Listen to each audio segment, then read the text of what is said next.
Fala galera, então tô na área para falar um pouco sobre a Cyrela e não só ela hoje, EZC3, que tiveram suas prévias operacionais e causaram alguns movimentos interessantes, tá? Principalmente a Cyrela, como a gente já pode ver aqui no gráfico, está numa região de fundo e a gente vai dar uma analisada além do que saiu, tá? E as previsões que foram soltadas por algumas casas de análise e a gente vai entender o movimento nos preços, né? Através dos gráficos para saber se há ou não uma oportunidade tanto de uma possível entrada na Cyrela quanto na EZC3, que também soltou uma prévia operacional hoje.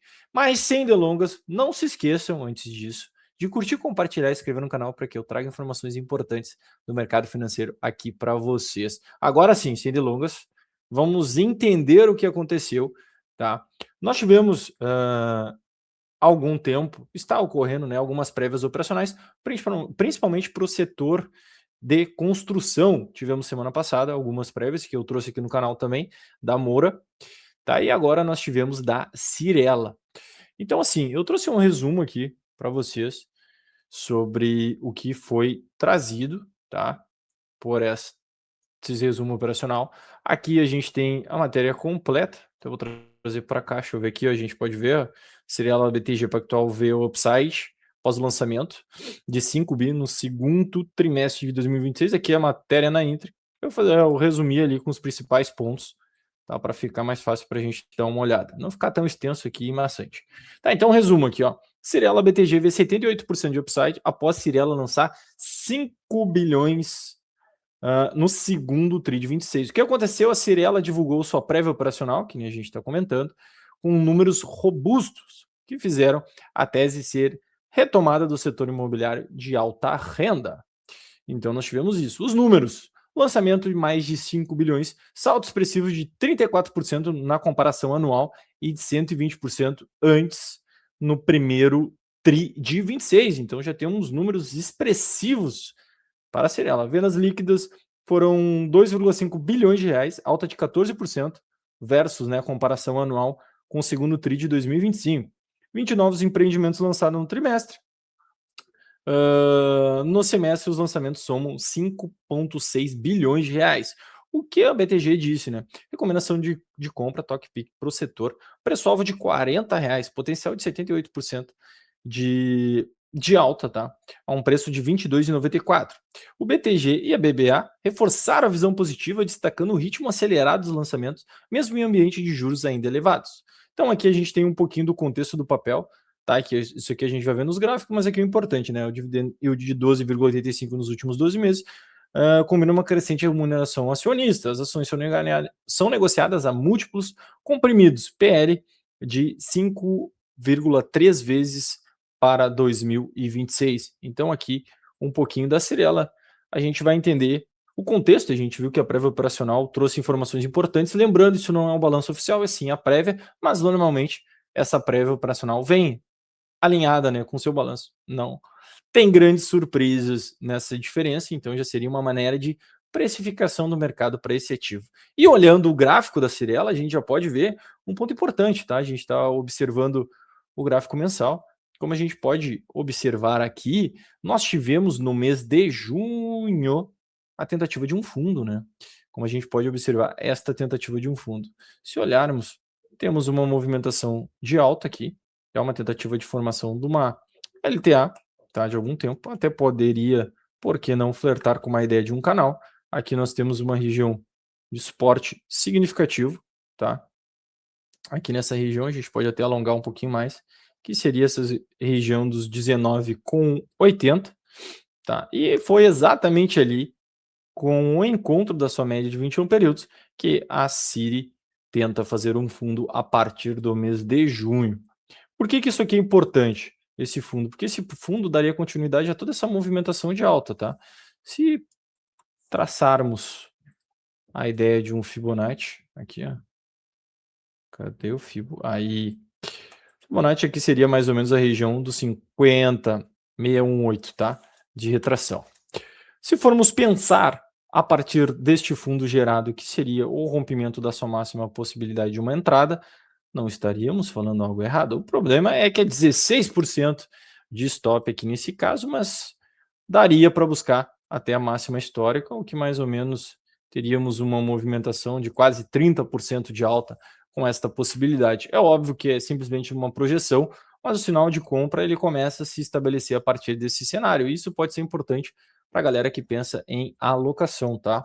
Olhando para o gráfico semanal e o que é importante, porque aqui, ó, o mensal já nos dá um contexto interessante. Ó, a região de suporte, movimentação de alta, canal de alta, parece ter decretado um fundo. E aí a gente vai dar uma olhada no semanal para entender se faz sentido. Tá? Só vou apagar essa linha para não trabalhar. Mas aqui, ó, se faz sentido este ponto. Nós temos aqui a sinalização do fundo ali em no mês de junho. Tá?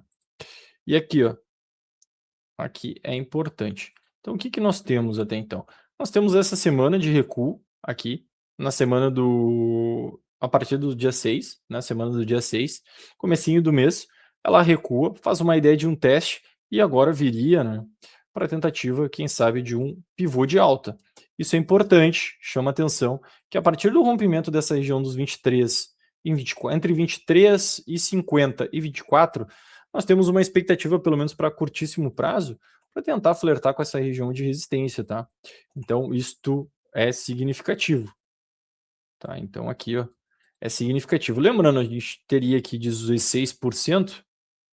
Cadê o textinho aqui? Aqui.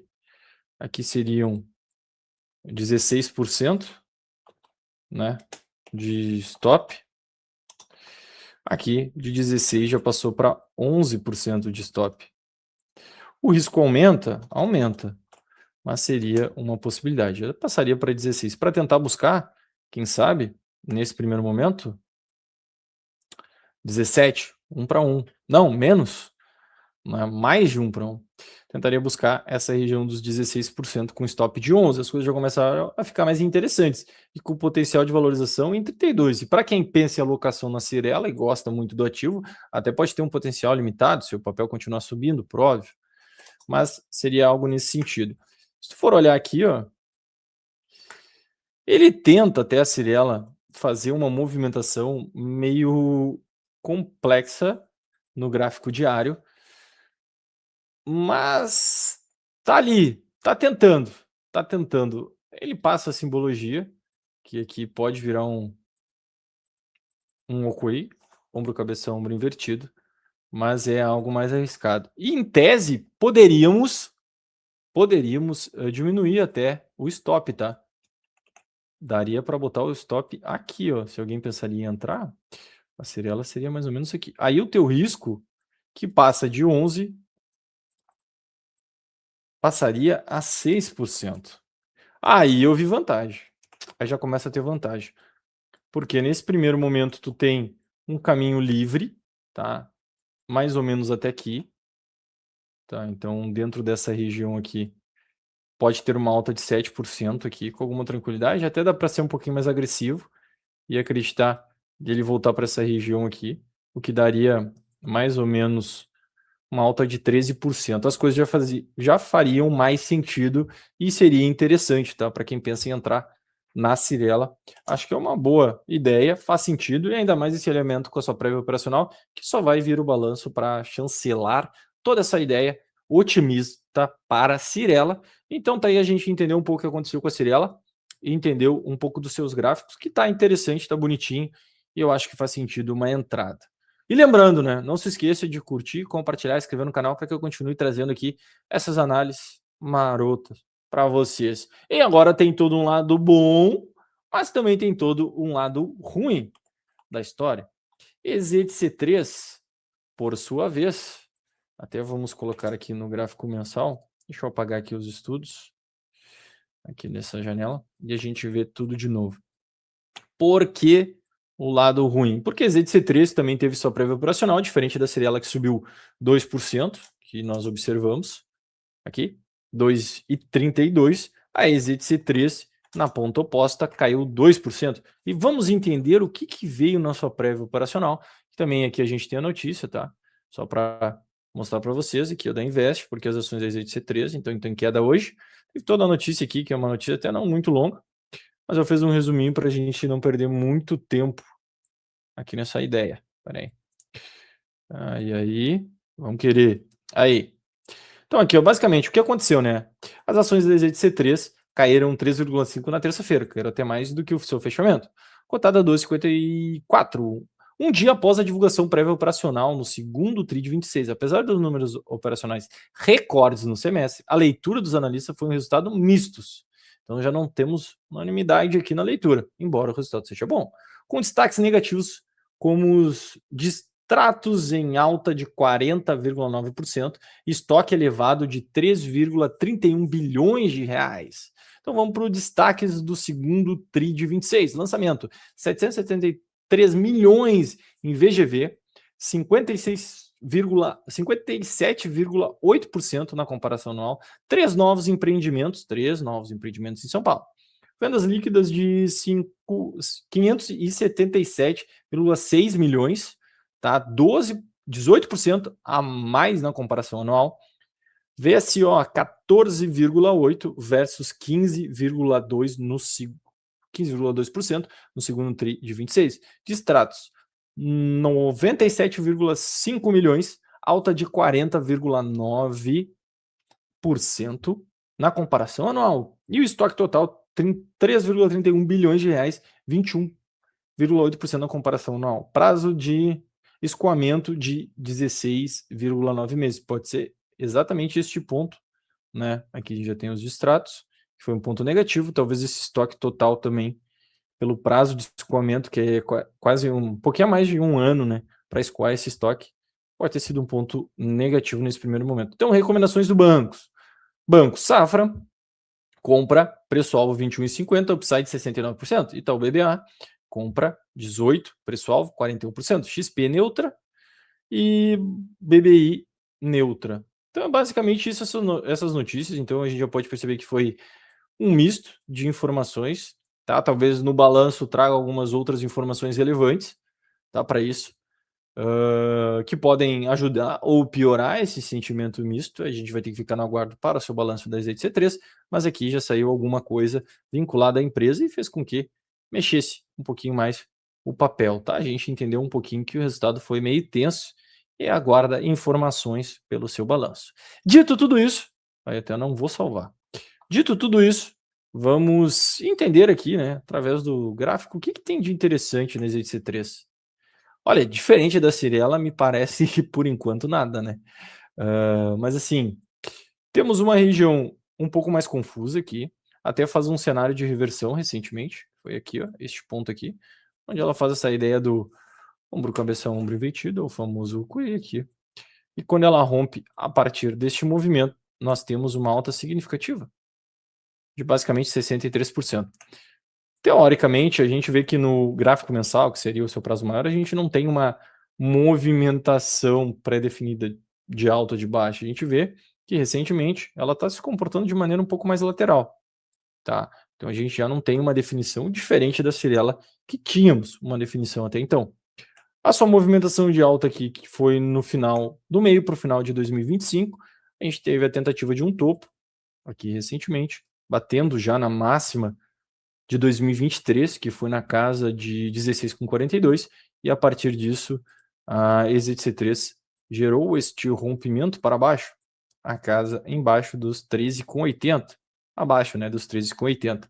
A expectativa simétrica que se tem é o quê? Que a EZC3 venha buscar essa região aqui, ó, tá? Dos 11,26. Buscando essa região dos 11,26, a gente poderia até pensar, por que não, na possibilidade de um fundo pensando no longo prazo. Tá? Então, para quem pensa no longo prazo, a melhor ideia aqui, a melhor possibilidade para entrar nela, seria esperar essa correção perto dos R$ 11, tá?